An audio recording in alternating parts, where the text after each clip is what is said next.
Welcome. Thank you, everybody, for staying. And I'd like to call the 2023 annual meeting of Family of Christ to order. I'm going to quickly run through the agenda and then turn it over to Pastor Brent to open us up in prayer. So Pastor Brent will lead us through a 2022 year in review. A lot of this is in the annual report that you just hopefully everybody got a copy of that. So a lot of great things to celebrate from last year as we also look forward to the coming year. I'll cover off some of our priorities for the upcoming year, 2023. Brian will walk us through the 2022 financial review of our budget, as well as the proposed budget for 2023. We'll be looking for congregational confirmation and approval of that budget following Brian's walkthrough of that.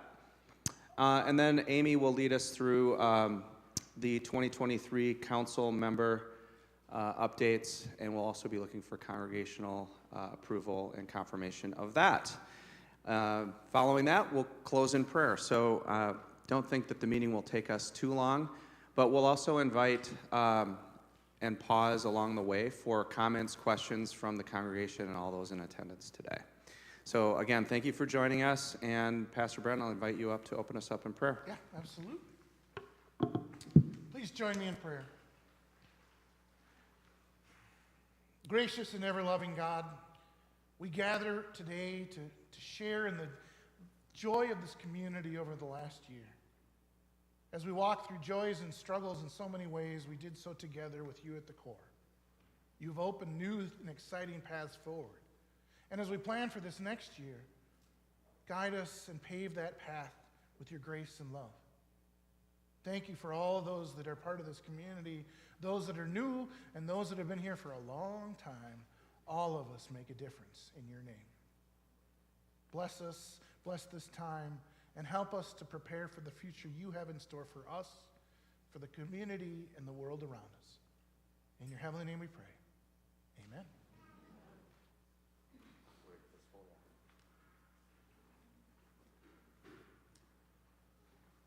Well, I get the first part, I get to tell you what happened, because I'm not a soothsayer, I don't know, someone in the future, one of those people that does that.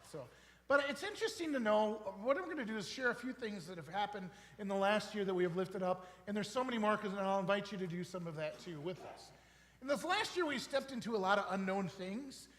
We had the ending of the formal COVID stuff slowly, but in the last year, we made some formal switches.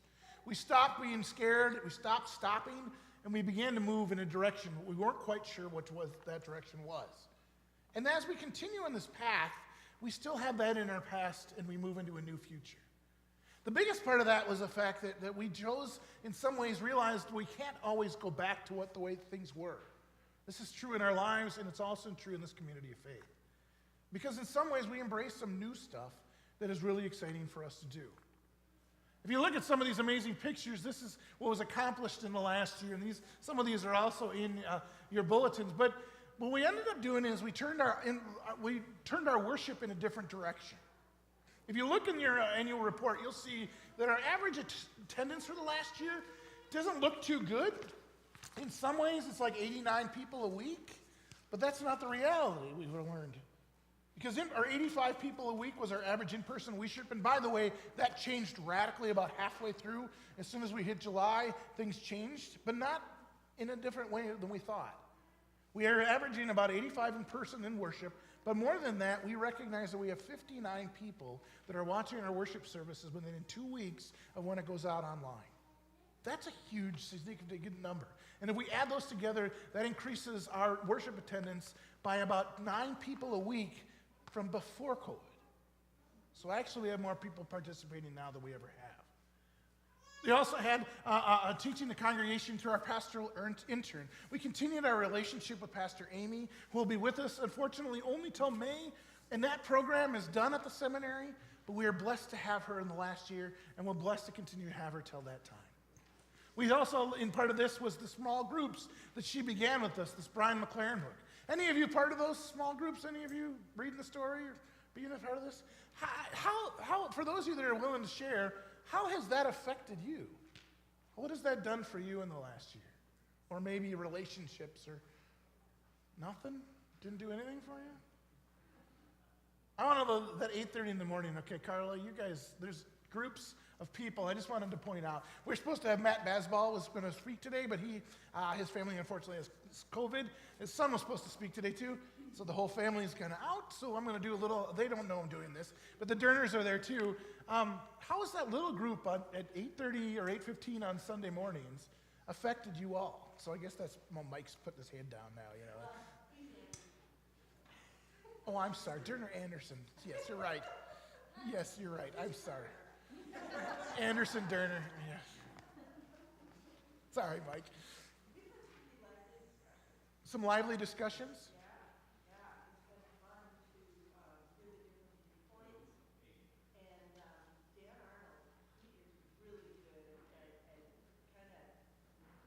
Getting us into the discussion at a deeper level. So he's kind of a devil's advocate. Nice. So what they're saying is, I'll kind of re-explain it so for those online can hear it too. But what Kathy was saying is that it opened you up to new ways of thinking. I also hear you guys talk about these are new relationships with people you hadn't necessarily gone deep with before this time. It's families and others that have come together in that, and even folks like Dan Arnold who are in there that we see a variety of individuals coming from a variety of different places. Huh. Other things in the last year, we talked about our youth and family programming. It ramped up again, and we are blessed to have started again our annual mission trips. And this year we went to South Dakota and all of that. Our youth programs continue to be larger and continue to grow. Our Sunday school program had 39 people in it, which is the largest since I've been here, the amount of individuals that are part of that. We grew our community connections. Dana brought in new game nights and a newly added movie nights, and even renewing that annual picnic that we had was an amazing piece to do this. Yeah, Laura? Yeah. You had said the seminary is not going to be continuing the program? Correct. Yes, we were in part of this group that it was a 5-year program, and that program's done now. So if we look at internships in the future, it would have to be in a different format than that. So yeah, I'm sorry. We'll talk more about that as that time comes up too. And so some of that means that in this next year, and I'm not trying to talk about 2023, we're going to need some help because me up here alone, it was really nice to have someone also walking with us. So that needs to go to some of us as part of that journey too. Sorry.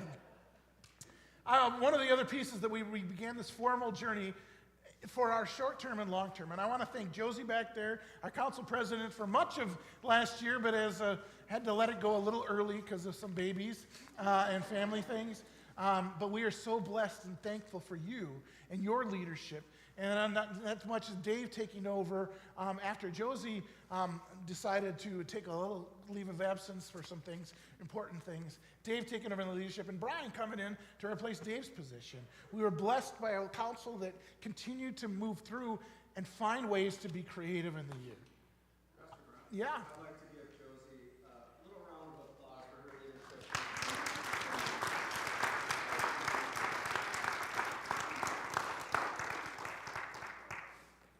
Attendance? Oh, Just we need, names? yeah. Names and anything else? No, just their All right. names. Please put your name on this sheet so we can keep attendance for the day. Yes, yes, we can do that. One of the other pieces that I wanted to lift up is that the Josie actually was really crucial in pushing us and guiding us into this new path forward, where we look at our own vision and our mission, and not just of ourselves as a community, but also the buildings and grounds and so many of the others. Josie, I want to lift up that as an important piece of legacy that she left with her time, as well as so many other things, getting us through this COVID crisis, being a leader in that. You are such a blessing to this community, and we are so grateful to have you and your gifts with us today. So thank you, Josie, so very, very, very much. I also want to talk to you a little bit about the technology that we changed growing in. And Jeremy's a big part of that. He has walked us through some of these great programs, including getting us online. We have our own YouTube channel, which doesn't sound like a lot, but it is. And you all should sign up for that, by the way. Go in and like it, because then more people get it. But more than that, we have this live stream worship service that takes a lot of off of our staff that we're trying to have to do 2 separate things, and more than that, just exposes us to the world in ways that people can do that. And we know that there are people watching from all over the world. We know that people showing up at our Bible studies from Wisconsin and all the kinds of different places, online presence and all those things. And more than that, we also did something great outside. Buildings and grounds wise, we actually added some new parking lot lights, LED, that we were not expected, but we just did it. I know there's some more. I'm missing something else.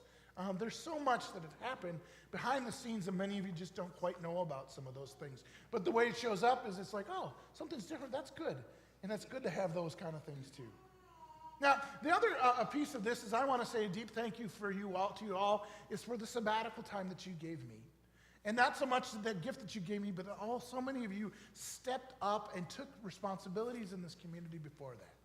It wasn't necessarily the sabbatical I was looking for, but it definitely was the one I needed, and I thank you for your support in that too. My heartfelt thanks goes out to you. If this is the way a community supports me, I can't help but think the wonder that we support one another with. You are a blessing to each other, to me, and to this world. So I want to say thank you for that. One of the other pieces I want to lift up is in this time is our relationships with other outside groups. I don't know if you've ever driven by this church on a Saturday morning, but you can't find a parking spot.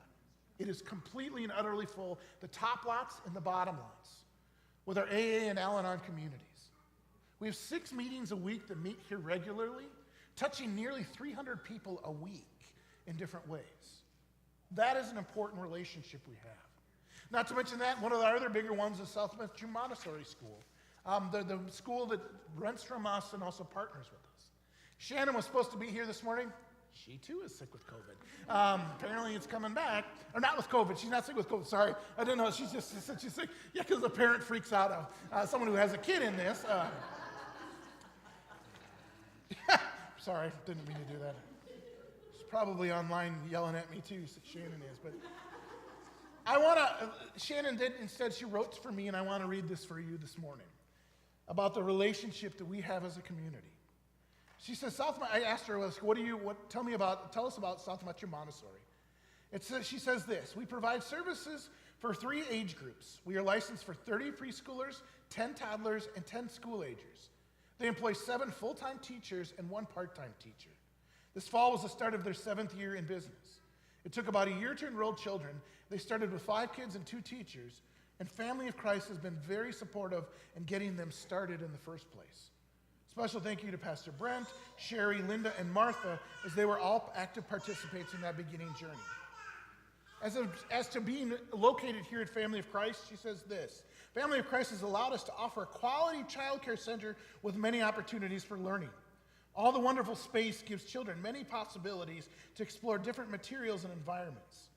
We offer a best practices child care experience for families who want more than an in-home experience, and for those who can't afford child care center chains. It's more affordable here. Being situated in Family of Christ allows us to provide for children experiences and resources that a large center does not, but not at the large cost. We service families from Lakeville and the surrounding communities. And when I asked her, what does it look like in the future, she said, Family of Christ has always been a welcoming community to us. And it's always a goal of South Metro Montessori to build deeper connections with FOC. We started to make some steps in this area. We were doing this before COVID, but then COVID hit, and combining with other groups became a concern. It has taken some time, but we are ready to get back to collaborating, pooling resources, and building community at FOC. I have suggested a possibility for collaborating by creating a musical resource for the children of FOC, using high-quality instruments that both of our communities could use. And I'm excited to see what will come of it, and any other endeavors that develop. So that's just a big thank you for someone who sees us as a partner in ministry too. Lots of different ways, my friends, that we are doing this. And I love the book that we're reading, and I want to end with that this morning, is that it comes, Brian McLaren in his introduction talks about this. What we all want is pretty simple, really. We want to be alive. We want to feel alive. Not to exist, but to thrive. To live out loud, walk tall, breathe free. We want to be less lonely, less exhausted, less conflicted or afraid, and more awake and more grateful, more energized and purposeful. You, my friends, have helped to create a community where that's true, where we're thriving, where we're less exhausted and conflicted. We're more awake, and I am grateful for you all. Thank you for being a part of this new and amazing path that we are on, filled with hope and grace.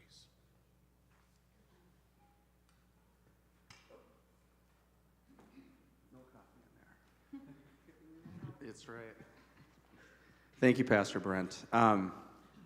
It's always amazing to hear about the impact that Family of Christ has on our congregation members, the youth and families, the broader congregation, but not just the congregation here, how we serve in the community, both through the ministry partnerships we have, as well as, other groups that are using our building, for their own purposes too. And so it's really, really amazing.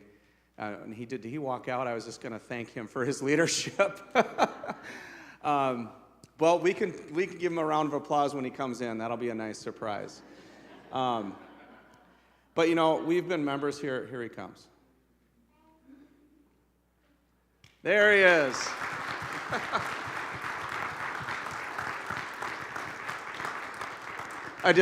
We were joking because you walked out, and I was just about to thank you for your leadership. And, you cover everything we do in 2022. You've been with us for 9 years, I think it is now. And you've been a true blessing to this place. And so, we just wanted to thank you for that. So you walked into that applause. I've been a member here for, maybe 6 or 7 years. And Family of Christ has been really a blessing to me and my family. And so I feel humbled to be able to serve Family of Christ in this way by being on the council, and thank you for that opportunity. Want to just cover kind of looking ahead for 2023 on, really pretty high level of what some of those priorities are and how those will play out. But first and foremost, you can see it up here on the slide. We want to, a lot of this is a continuation to what we've been doing at Family of Christ. And how do we continue to expand and grow and have greater impact? So first is, continuing to grow our youth and families in faith through connection and mentorship. So these are things that, some of us maybe aren't participating yet, but, I feel and hear about the energy on Wednesday nights. Seeing the youth up here talking about the mission trip and the different camps that they're involved with. All the different opportunities that families have to work and serve. Our ministry partners here are all ways in which we're able to do that. Secondly, engaging people by creating deeper community and personal faith connection. I think what you'll see in these priorities, there's very much a tie between them in terms of connection and community building. But things like how we're able to have, community picnics, invite others from not only the congregation, but Montessori. We had incredible amount of people and families coming from our Montessori schools, as well as others in the community, to stop by and partake in that.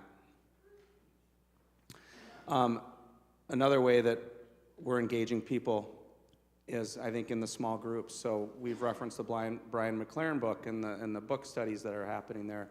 Those small group connections, I think, are touching a lot of people in a lot of different ways. And so we're only halfway through, I think, or not even halfway through that book. So we have a lot of that to come, and we'll be looking for more of those opportunities. We'll look to examine and continue to grow worship, music, and art ministries by looking at new opportunities for people to engage. Pastor Brent talked about we want to be very purposeful and really get more people involved in our worship opportunities as we look ahead to this year and beyond. But also, what are some new and fun things we can do in worship and through our different music and art ministries to engage people? We want to continue to invite as many people from our community into Family of Christ as we can, and we all play a huge part in that. We want to continue to increase our support and connection to God's kingdom through service and outreach. So again, a lot of our ministry partners that we partner with, I was saying Life 360 because we're always on that with my son, but Community 360s and what we're doing through Tanzania and Feed My Starving Children globally. A lot of the Trinity Care, Luther Park Camp, and everything that we're involved with here, we have a major impact on, so we want to continue to do that. We want to be a place that's caring for our staff, our congregation, broader community in ways that demonstrates God's love for all. And so, that's making sure that our staff have the resources to do what they do here for Family of Christ. And also that they have, the support of a church leadership, our congregation, to balance their work and personal lives, and that we are a place here for them when they have other needs. And that goes for the congregation and the broader community, that Family of Christ can be a place that they can depend on for support and love and care when it's needed. And last, we talked about this, and Josie really helped lead us into beginning stages of planning for our future. And we want to be very intent-driven or purpose-driven in that. And so we'll be looking together as a church council to start looking at our mission, looking at our vision. How does that play out, not only in 2023, but for the future? And what role can we play? And how do we make sure that we plan appropriately for that? And so we think of 2023 as a year to really solidify that plan, bringing that back to the congregation so that there's, constant communication and input for that. But before we get too far down that path, it really is about, looking at our vision and how does that play out, and what are the things that we, as a community, can do as we look ahead. So those will be the priorities we look at for 2023. There's going to be a lot of activity and things that happen that ladder up to those priorities, but when I look at them, there's a lot of tie-in between them. They're not separate, they're all very related. So very excited about the year to come. So I'm going to turn it over to Brian. He's going to walk us through our 2022 financial, the budget review, as well as our 2023 budget, and you can see how that's created to help support these priorities. So Brian, I'll turn it over to you.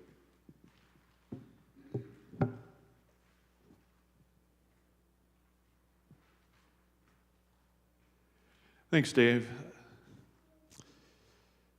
I'll review the 2022 budget, both the income and expenses, and then I'll review the 2023 budget. I think if you had to summarize 2022, we were really blessed with a very generous congregation, and those gifts were managed very judiciously by the council. So let me review the 2022 budget. So starting in the upper left-hand corner, 2022 income. 2022 actuals was $390,000, which was more than expected in our budget. Our budget was $383,000 for an overage of $7,100. So just really strong giving from the congregation drove much of that overage. Now moving on to expenses. Expenses also exceeded our budget, but I'll give a little bit of color on why that happened. So 2022 actuals for the budget, or for expenses, were $389,860, which was more than our budget of $383,489, so an overage of $6,300. And those are tied to a couple major things that were rather something systemic in our budget, one-time expenses that were decided by the church to spend money on. One was the parking lot lights that Pastor Brent mentioned, and the other was the webcam to improve our outreach. So these were kind of one-time expenses that the council decided to spend some money on, and rather than going into our reserves or our building fund, we funded those out of our general fund, given our giving was really strong. So let me just pause right there and see if there's any questions on the 2022 budget. Net for the year, we had actual expenses of revenue of $390,000 and expenses of $389,000. So we finished about $700 in the black. So really, I think, a solid year financially. Yeah, that's a woo, yeah. Just before I move on to 2023, I want to call out another thing that is, I think, pretty remarkable about the congregation, and that is our non-budgeted giving. These are things like the Noisy offering, Tanzania giving, giving to feed my starving children, different things like that, that essentially is a pass-through. The church receives it and then passes it on to that designated charity. And this year we received, now this isn't up here, it's in the handout. We received almost $35,000 in non-budgeted giving. So $35,000, that's incredible. Yep. And we paid out almost $35,000 in non-planned or non-budgeted giving. But when you add in our benevolence, so we budget benevolence in the actual church budget, and that's detailed up here, and that was $15,000 in planned giving. So you add that up, in 2022 we gave almost $50,000 to various charities, and compared to 2021, we gave away $37,000. So we increased that dramatically. So I think the giving of the congregation has really been remarkable, and everyone should be really proud of that fact. Yeah. You got a question? Before you move up to 2022, what were the changes in the major items in the balance sheet from year to year? The expenses, what were the major?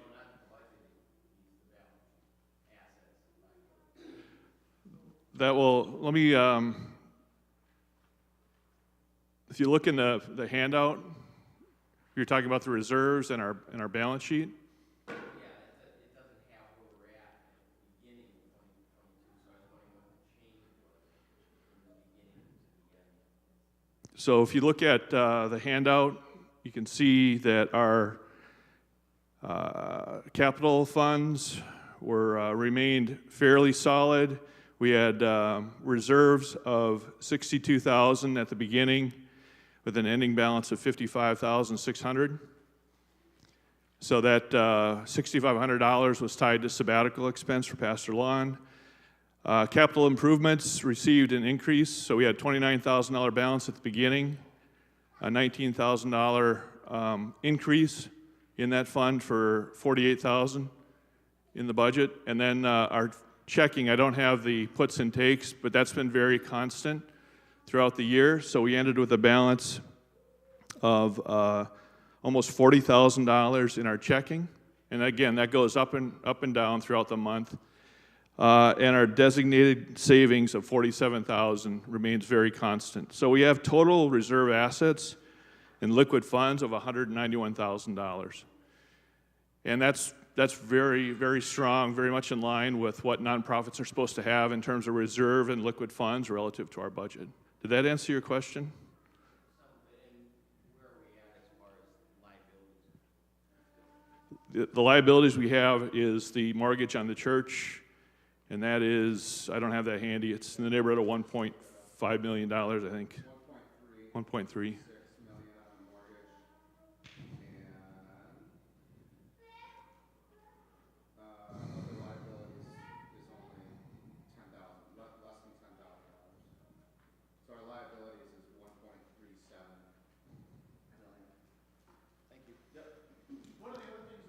About is that we also in the last year financially locked in we remortgaged at the right time, and we were very lucky to do that before everything changed, and that decreased our mortgage. You'll see Brian will probably talk about it in there, but just so you know, that was another huge thing that the council achieved from last year, was to work through that and do with that. Yeah, that's a great call out and a great segue into 2023 budget, because I think the council did make some very smart steps this past year to put us in a real strong financial position going forward. So if there's no further questions on 2022, I can move to 2023.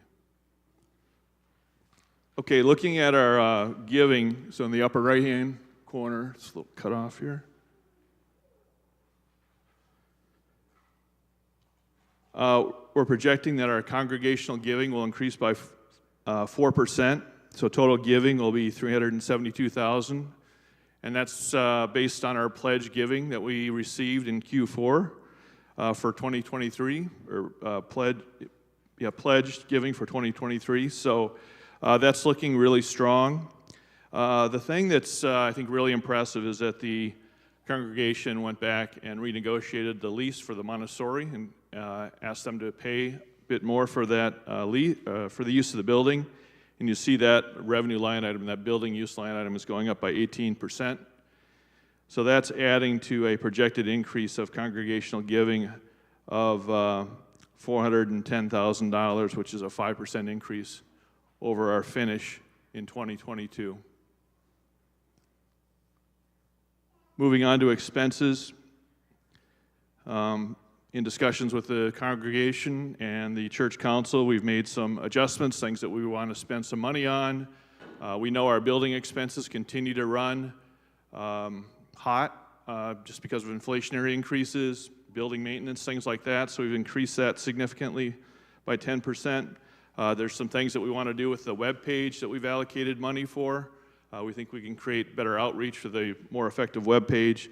The bottom line is we are projecting expenses of $410,000, which is a 5.24% increase over our 2022 finish.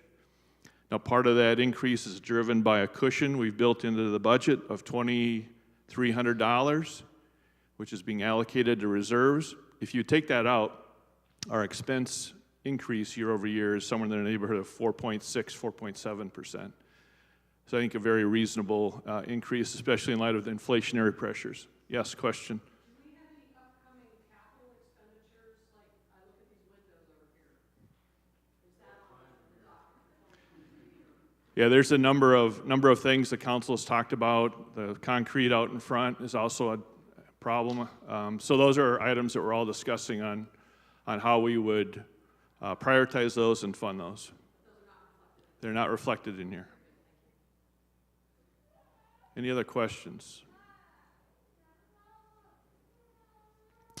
If not, I'll pass it back to Dave, and I think we'll make a motion for the adoption of the budget. Thank you, Brian. So if there are no other questions on the 2023 budget, I'd be looking for somebody to motion approval or pass of the 2023 budget. Ed? We have a second. We got a second and a third. Morgan and Laura. All right, with that, all in favor say yay. Yay. Any naysayers say nay. All right, with that, the 2023 budget is approved. Thank you. All right, is Amy around? Amy, oh, she's right in front of me. You're so busy typing away, right? Okay. All right. Amy, I'm going to turn it over to you on 2023 council. Sounds great. Good morning. All right.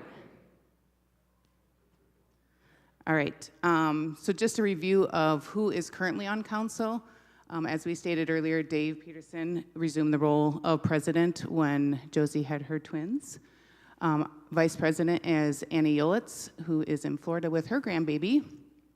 Treasurer Chuck, financial secretary Brian Knutson, who took the role from Dave when he resumed the intern president role. Secretary, myself. At-large Scott for facilities, and at-large for youth is Ryan, and at-large for outreach is Kirsten. So I think the only two remaining that we don't have to vote for is Annie and myself, which is why I am talking. So is there anyone who would like to come forward or put their name on the ballot? I see so many hands. All right. Excellent. All right. Pardon? Oh, okay. So anyone, all in favor say yay? Yay. Approve say no, or disapprove say no? All right. Think we're good. And then, are you closing? I'm not, I think Pastor Brown's going to close in prayer. Okay. I would like to make one one serious plug, though. As a part of the servant opportunities and involvement of the congregation, you'll see up there church leadership. And I would like to encourage everybody to pray about your participation potentially in a council leadership or other church leadership position as we look ahead, 2024 and beyond. We've got a lot of really gifted people in our congregation. It would be great to invite more participation, because not only is it the church council, but there's other types of committees we believe we could form to move forward some work faster and better. So please give that some thought, and we'll talk more about that as we raise up other servant opportunities. But I want to make a plug here. It is a great opportunity to get to know more people, get more involved in the church. So that's my little plug. Give it some thought. You know, and as Dave mentioned that, I also want to say, we've talked about a couple of council members and their importance, but I want to say the rest of the council has been a wonderful gift in this community too. You have leadership, or we have leadership that has taken us so far through so much, especially in the last few years. And it's been tough, if not some of the toughest years ever, in a way that we had so much of a world that we couldn't expect or didn't have anyone to turn to. And they have gone through and walked through us as leaders in our community to provide us with a community that didn't decrease, but continued to grow even through these tough times. What a blessing you all have been in doing that. And whether that's someone that served in the last year, the last 2 years, 5 years, what a great gift this community is. And for you all, for all of us supporting this together, I can't say thank you enough. You are doing the Lord's work. Well done, good and faithful servants. Well done. As the scriptures tell us, that's a gift for all of us. As we end, I don't know if you have, well, you probably ought to turn your bulletins back in. We're going to do the prayer of good courage. But maybe we can do it from memory. Pete's got one here, Lord God. You got your coffee on it, huh? He can't read it. The one guy usually can't see it because of his eyesight. You want me to, can I hold it, Pete? Yeah. All right, I'll do that. I should have it memorized, I think, when we started. Oh, that's okay. It's just full. Oh, God, you have called your servants to enter which we cannot see the end, by paths as yet untrodden, through perils unknown.